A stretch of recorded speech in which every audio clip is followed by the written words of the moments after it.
Artie Lange, good morning. How are you, my man?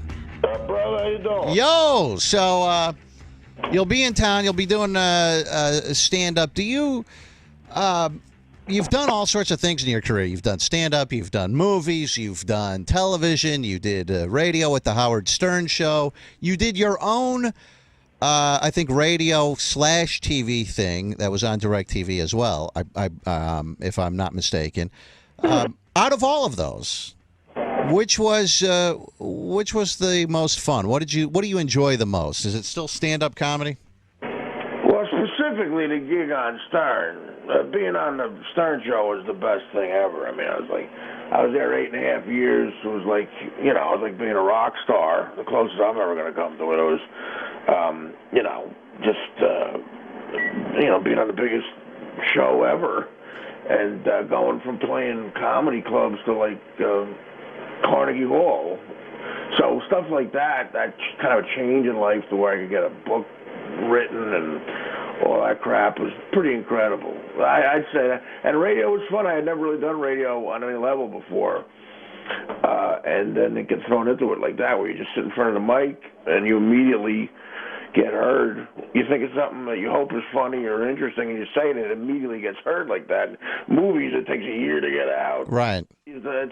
Radio's fun, man. It really is. Do you ever miss that working on the Howard Stern Show? The only thing I don't miss, literally, is getting up early. That was the only part of the job that felt like a job. The rest was like being, in the third grade, throwing spitballs all day, just having fun. It was, sure I miss it, absolutely. And you never get used to waking. I've been doing mornings for, 10, 11 years now. And you never get used to waking up at that time. People think you get used to it after a while, but you don't, especially me. I'm a night guy. I could stay up till 4 o'clock in the morning every night. Yeah, well, I think that's why most of us got into entertainment, is because we were night people, right? Especially stand-up. Yeah. And, I get the one job in comedy where it's like having a paper out. Yeah. The rest of it was amazing. Why do you think you got into comedy? I know your father died when you were about 22 or 23 years old. He had an accident. He was paralyzed, and he died like 4 years later. Right. I was 18, week after my 18th birthday. He was very blue-collar upbringing. We worked installing TV antennas. He climbed roofs his whole life, and he fell off one of them when I was 18, and he died when I was 22. I didn't go to college. We were on welfare. It was me and my little sister and my mom, and she was working as a secretary. So I always was kind of funny in high school and everything. People would say I should be a comedian, and it was that or loading trucks. So with me, it's funny. I met a lot of people who were probably funnier than me coming up, but they had an education. When I met them in New York when I was struggling, and they had a better thing to fall back on, and they weren't nearly as passionate about it. For me, it was that or manual labor. So I just kept going back. 4th of July weekend, like 1993, I was doing a gig instead of hanging out somewhere at the beach because I didn't want to be loading trucks my whole life. Do you think that you're 22, 23 years old, your father passes away? Do you think that sort of, in a weird way, made you think to yourself, look, this was probably one of, if not the first death of someone very, very close to you. Did you think to yourself, you only live once and life is short. I don't want to be loading trucks. I want to try and do something. Absolutely. You couldn't be more right. That's what I was, I got a job. I had some connections, and I got a job as a longshoreman at the port in Newark. And some of these guys, God love them, couldn't spell their name. They were making $80,000 a year. And great characters that I actually drew comedy from years later. But I remember the foreman coming down to the job. This was probably like 1990 or something. And we were in the Orange Juice Pier, and a big ship, 3 million gallon orange juice ship came in from Brazil, and we had to unload it. It took 4 days to unload. We got overtime. And he told us, you got great news, guys. Just found out that you could probably have these jobs. You know, we're going to need this gang of guys for the next at least 8 years. And everybody's talking about getting pensions and all this other stuff. And we're all 20. I'm 21 years old talking about a pension. Yeah. And I had the same feeling you just described. And I'm like, why don't I just go for it? You know, why just, I get on stage. What's the worst that could happen?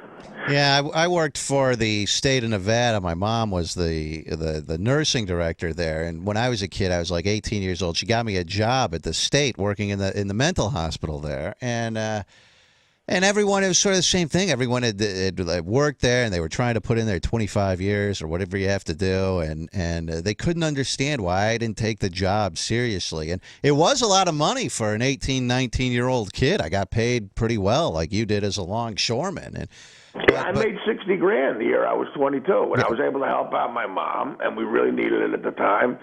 But, I went home and, my mother, God bless her, man, she really stepped up. I went home and I said, listen, Ma, I know we need money right now, but this is a dream I've had for a long time. You know that. And I said, I made her a deal. I said, give me 4 years, the time it would have taken me to go to college.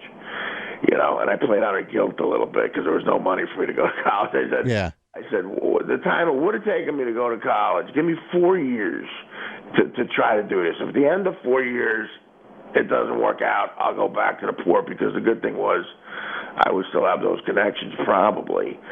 And she, to her credit, said, no, you got to do this. I feel guilty enough, which she had no reason to, because my old man was a crazy person. But she said, you got to try it. And 3.5 years later, I was on TV. I was on network television,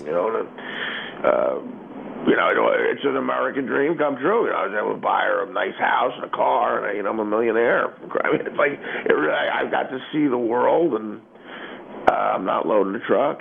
How poor were you guys? I mean, was this only because of the death of your father that you guys went on welfare, or was this even prior to that? I mean, was he the breadwinner, and then your mother wasn't able to make enough money, or how poor were you guys growing up? Welfare was a direct result of him falling, but listen, we were a blue-collar family. He was good for maybe, 30 G's a year, 35 maybe, on a good year, if that. And so, we lived in a blue-collar suburb of Newark. We lived in Newark when I was younger, and everybody's old man was a hung wallpaper, or fixed air conditioners, or worked construction, and a good union job like that was sort of getting out. Not a lot of kids went to college that I went to high school with, but so we didn't have money. I would have had to put myself through college anyway, probably doing whatever. Do you ever get worried? I've talked to a lot of people who grew up with pretty modest backgrounds, and then they become actors or whatever, and now they have a bunch of money. But they're always worried that they're going to lose this money somehow. It always sticks in the back of their mind that they could end up back on the skids, basically.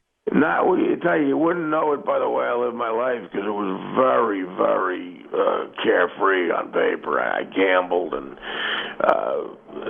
did a lot of fast living, and, I'm going to be 47 in a week. And, if you looked at the paperwork, the stats, you're like, this guy didn't worry about anything, but I did. That's the good thing about stand-up. The thing I worried about mostly was my mom. I know I got her a place, and I said I can't let that happen again. I can't let her go down in the skids again, because that I'd feel terrible about. But the good thing about knowing how to do stand-up comedy is it's like a 401k plan or something. You can at least do that if you're in between good gigs, like either on the radio or acting or something. Right.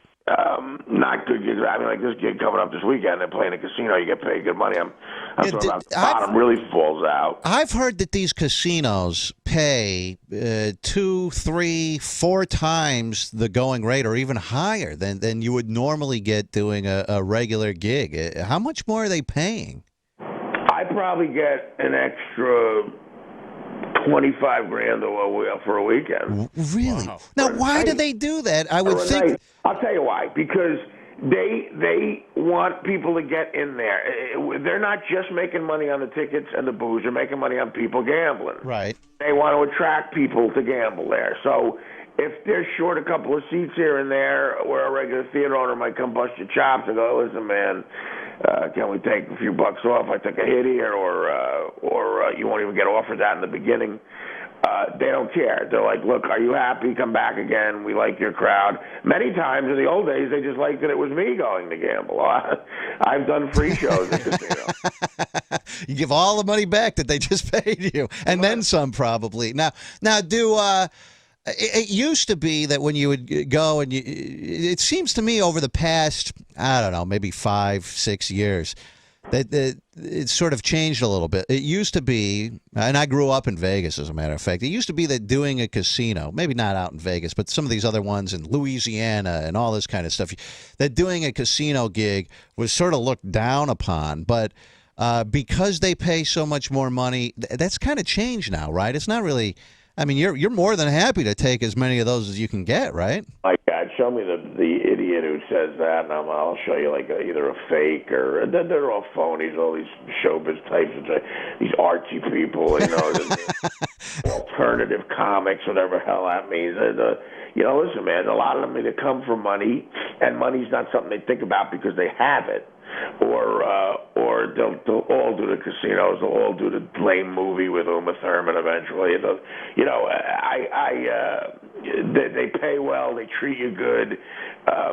In the old days, I guess, there was a Shecky Green type thing where it's kind of cheesy show business in Vegas, but I'm the direct opposite. I fight for these gigs. I tell my agent, why would I ever play a non-casino? They're every 5 feet now. Right.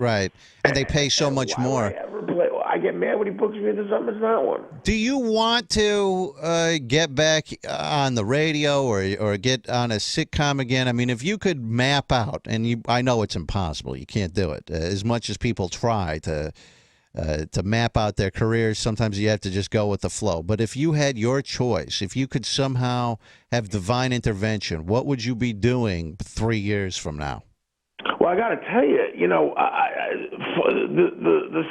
the word podcast used to be something I used to laugh at, especially being on the Stern Show. And then I came out of that year and a half of rehab, and I went on DirecTV. I was always that guy, well, you work for a big entity in radio or TV or whatever, and they pay you, and that's how you make it. Mm-hmm.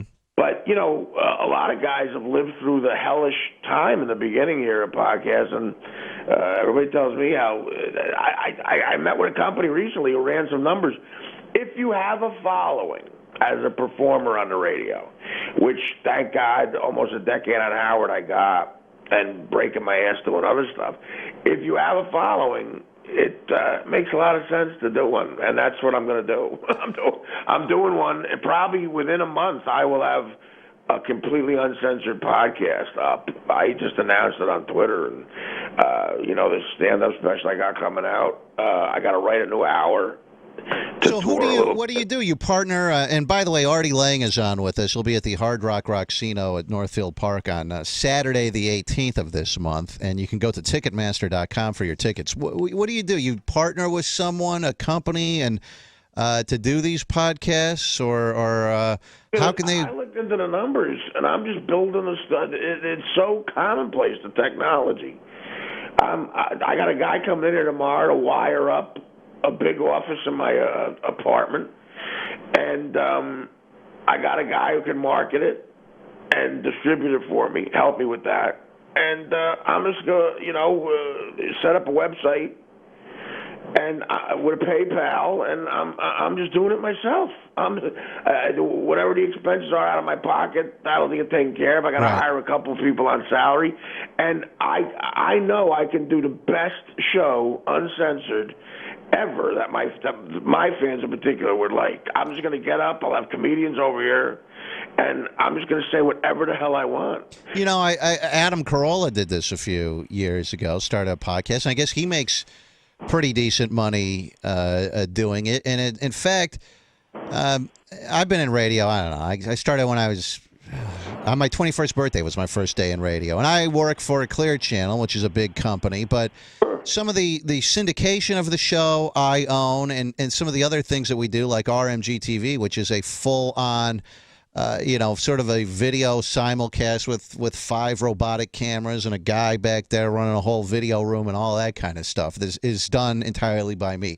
I don't think that you might be able to. Howard Stern would be able to do it. There are a handful of people that would be able to do it. I don't think that there are a lot of people, but we're at the point where I would say in a few years, 5 years from now, this will be much more commonplace that a guy like me, if I want to say screw Clear Channel, I'm out of here.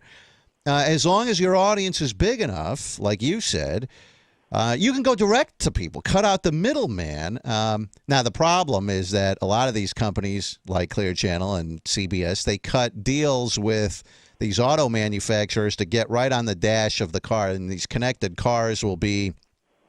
Sort of the thing of the future where you just hit you hit a button. It's just as easy as tuning into a radio station. You hit this button and whatever web stream you want comes up. People can still do that from their phone, but I think that's that's going to be where the battleground is in the upcoming years, is getting on dashes in cars. So you're committed to doing this, and you'll start this in what, a month or so?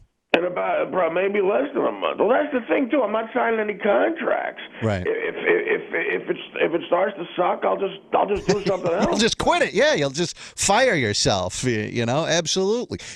I read you made it the most money you made in 1 year was $3.5 million. Is that accurate? That's very accurate. Yeah. Wow. And are you set financially? I mean, were you? You said that you were sort of loose with this money. Are you set where if you wanted to, you could live a modest lifestyle for the rest of your life, or did you blow a lot of this money? I blew a lot of money. I should have way more money, but if I lived a certain way, I could probably not really work, but I don't want to live that way. I heard that you are engaged. I read that a while ago. Is that true? Yeah, that's an ongoing drama. I'm engaged. Yeah. And when are you planning to tie the knot? There are no definite plans here. The podcast is a much more fuller thing in the future. So that one is, you're committed to the podcast. You got that in a month. Marriage, who knows? What about a common theme amongst Artie Lange, if you follow him in the news or if you listen to the Howard Stern show, the health and addictions to heroin? How are you doing in that department? I don't know, to be honest with you. I don't know if you would give me an honest answer one way or the other, but how are things right now? I certainly would not give you an honest answer. I mean, going forward is probably moot after that, but I will tell you that I could not possibly be functioning the way I am if I was still doing heroin. Yeah. The way I was doing it. I only do things one way, and that's the worst way. So yeah, there's no way I'd be up now even talking to you like this, even thinking about something like a podcast or whatever. Yeah, I mean, because you missed, I don't know if it was Bob Saget or someone's roast you were supposed to perform at. You just completely missed it. I mean, so if he was bad, I don't think he would be talking to us this early in the morning. At least I certainly hope that. I really felt bad when the suicide attempt that you had, and I know that probably 1 million people have told this to you, Artie. I don't know you personally other than talking to you here on the phone, and you've talked to you on the phone once in the past or twice in the past on the show, but when you read something like that, you really do feel bad, and I hope that everything works out for you, and I hope that all of these demons that you have, that you're able to overcome those. And it really, I mean, when Robin Williams committed suicide, did that sink in at all? I mean, because you attempted it, did you think, wow, this is what the aftermath would be like, the what it would do to my family and that kind of stuff? Did it strike a chord with you at all? Oh, it's brutal. At the time, I did it kind of a half-assed way. I learned in therapy that if you really want to kill yourself, you get out the gun or you jump off a building or something. I was way messed up on heroin, way messed up, and I was not in a clear state of mind. And that's how awful that stuff is. I mean, the only way you get through it is with other people who have gone through it. Actually, people in Cleveland have been real nice to me. Unfortunately, there's kind of an epidemic there, and I've been there. I've done shows because it's always been a great market to me, and I've talked to a lot of people there. I've been to AA meetings in Cleveland, and at different towns in the Midwest, and there's a lot of good people out there that are struggling, and the only way you get through it is by talking to those people. I'm of the mind that I never would have considered trying anything remotely close to suicide if I was not on drugs, especially hard stuff. So it's like you get to a point in life where you go, it's like that guy when I was 21. What's worth building this life? Why didn't I just keep loading trucks if I was going to get this life and almost throw it away? It doesn't make any sense. So I've gotten to the point where I look at heroin as like the devil, and I just got to stay away from it. I read in an interview you were telling someone that you will go into these AA meetings or whatever, and you'll be talking to these drug, support groups or whatever, and you'll talk to someone, and they've been off heroin for 20 years, but they will tell you that they still crave it every single day. When you hear someone tell that to you, it almost, I've never done any hard drugs. I've smoked weed, and I don't even do that. It's just not my thing. But when you hear that, it almost, to me, that would sort of be dejecting. I would be dejected afterwards because you'd think, so it's never going to get easier. 20 years, I'm still going to be feeling this. It almost put me in a darker place, I would think. Well, everybody's different. It depends on what you have to live for. Again, I'm very lucky that I have this career that I always dreamed of, that I have fun doing, and allows me to live a certain lifestyle I love. This is what I have to go back to. You meet kids in rehab who are, guys who are 51 years old who are going back to a gas station. Yeah. Those guys, it's like you go, I can't think of a reason why you shouldn't keep getting high, Yeah. Yeah. That's where it sucks. And therein is just faith you got to have. I've seen guys like that who just have the will to live, and I'm almost honored just to be around them. It's amazing because there's a reason people are addicted to this stuff, man. Especially those first couple of hits, it traps you. I've never done it, and it's just like one time I was dating a chick. She was a porn star, and she gave me ecstasy once. That's the hardest thing I've ever done, and I mean, it was all right or whatever. But the first time you did this, the first time you did heroin, weren't you? I don't know if you injected it the first time or how you did it the first time. Never injected it. That's another thing that saved my life. Okay, so you smoke it or what? Snort it? I snorted it. Yeah. I never did it with a needle. For some reason, that's a plateau I just never went to. When someone, the first time, how old were you the first time that you did it? Well, the first time I tried an opiate, I was a teenager, which is the same thing, painkillers and stuff like that. Mm-hmm. I didn't do a line of heroin until I was in my late 20s, on the road doing stand-up. Yeah, it's almost like a tough life for comedians when you're out on the road. You're by yourself oftentimes, or you're with another guy that you know. You have a lot of downtime. You're sitting in Des Moines or wherever in a motel room. It's like, how are you going to entertain yourself, right? Yeah, the worst was for me in my history was Tuesday through Sunday night. I had to do at a club in Winnipeg, Canada, in the middle of February. There was. I did more drugs that weekend than probably on tour with the Stones in the early 70s. Artie Lange is going to be at the Hard Rock Rocksino at Northfield Park on Saturday, October 18th. For tickets, go to Ticketmaster.com. His website is artiequitter.com. That's artiequitter.com. And you heard him. He said he's going to start a podcast coming up soon. And you also have a new stand-up special, which is going to be on Comedy Central. When is that, and what is it called? It's called Artie Lange, The Stench of Failure. And that is out October 18th, the same night I am in Cleveland. It airs midnight. So what you can do is see me live in Cleveland, go home, and watch me on TV. It's like an Artie Lange marathon in the flesh, or at least DVR. Well, Artie, I appreciate you coming on. Good luck with your ventures with this new podcast and stuff too. I'm curious. I'll be watching that or listening. I want to see how it turns out. I want to see if this if you can make a run out of this, because there are a lot of people in radio who look at this, and sometimes I wonder, like this Mark Maron guy who claims he gets 8 gazillion downloads, and I wonder, Artie, if well, I've done Mark's show, and yeah.